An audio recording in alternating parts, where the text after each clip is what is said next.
আসসালামু আলাইকুম। আমি মনিরুজ্জামান সিঙ্গাপুর থেকে। তা আপনাদের সাথে একটা বিষয় শেয়ার করার জন্য আসলাম যে আসলে আমরা মানুষ পৃথিবীতে সবাই ব্যস্ত, কম বেশি সবাই ব্যস্ত। তো কিছু মানুষ এসে দেখবেন অন্যকে এড়াই চলার জন্য নিজেকে খুব বেশি ব্যস্ত করে ফেলে। প্রয়োজনে সে তার নিজের স্বার্থ হাসিলের জন্য আপনার সাথে মিশবে, তার স্বার্থ হাসিল শেষ হয়ে গেছে, সে অটোমেটিকলি আপনার থেকে কেটে পড়বে এবং সে যখন আপনার তাকে প্রয়োজন তখন সে বিভিন্নভাবে ব্যস্ততা আপনাকে দেখাইবে এবং এইটাই সাধারণত বেশিরভাগ করে থাকে। আমি যেটা উপলব্ধি করছি, আমি যেটা নিজে দেখছি, যে আমার নিজের কোনো সমস্যার কারণে যাদের পাশে কোনো এক সময় ছিলাম তারা মনে করেন যে বিভিন্নভাবে এড়াই যাওয়ার চেষ্টা করে, বিভিন্ন কৌশল তারা অবলম্বন করে। এই কাজে ব্যস্ত আছি, আমি ওই কাজে ব্যস্ত আছি, তো এখন পারবো না, আজকে না তা কালকে না তা পরশু, এই রকমের। আমার ভাইরা বিশ্বাস করেন, এই মন মানসিকতার মানুষগুলো থেকে ভাইজানরা একটু সাবধানে থাকবেন। কারণ পৃথিবীতে সবাইরই প্রয়োজন আছে, সবাইরই কাজকর্ম আছে, সবাই ব্যস্ত থাকে, সবাই কিন্তু ব্যস্ত। আপনি সকাল থেকে রাত পর্যন্ত, কিন্তু এমন কোনো ব্যস্ততা দেখানো যাবে না যে আপনার রিলেটিভ, আপনার আত্মীয় স্বজন, আপনার প্রতিবেশী কোনো সমস্যায় পড়ছে সেখানেও আপনি ব্যস্ততা দেখাবেন। কারণ ব্যস্ততা না কে, এই পৃথিবীতে কোনো মানুষই ফ্রি নেই।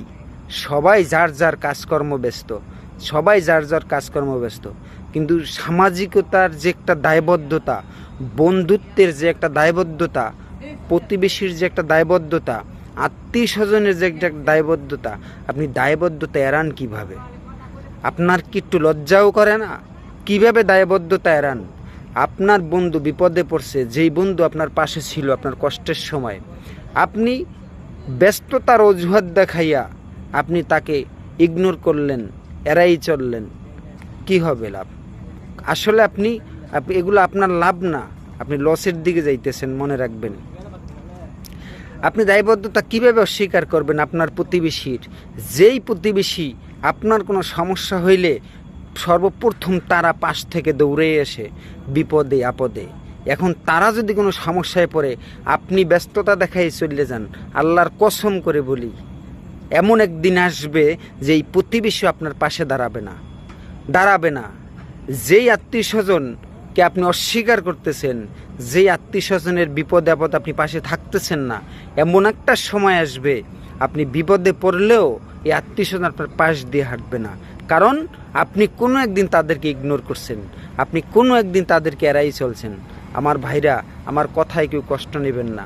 আমাদের সমাজে বাস্তবতার যেগুলো ঘটতেছে আমি সেগুলো আপনাদের সাথে তুলে ধরার চেষ্টা করি। আমার কথায় যদি কেউ কষ্ট পেয়ে থাকেন, আল্লাহর ওয়াস্তে আমাকে ক্ষমা করে দিবেন। কারণ এই পৃথিবীতে বিশ্বাস করেন কেউই থাকবে না, সবাই চলে যাব। আমি একদিন চলে যাব, আপনি চলে যাবেন। কেউ আমরা থাকার জন্য পৃথিবীতে আসি নাই। তবে যেই 2 দিন পৃথিবীতে আছি, আমরা জানি একে অপরের পাশে দাঁড়াইতে পারি, একে অপরের সাথে কাঁধে কাঁধ মিলেই যেন আমরা চলতে পারি। সকলের জন্য দোয়া এবং শুভকামনা রইল। আসসালামু আলাইকুম।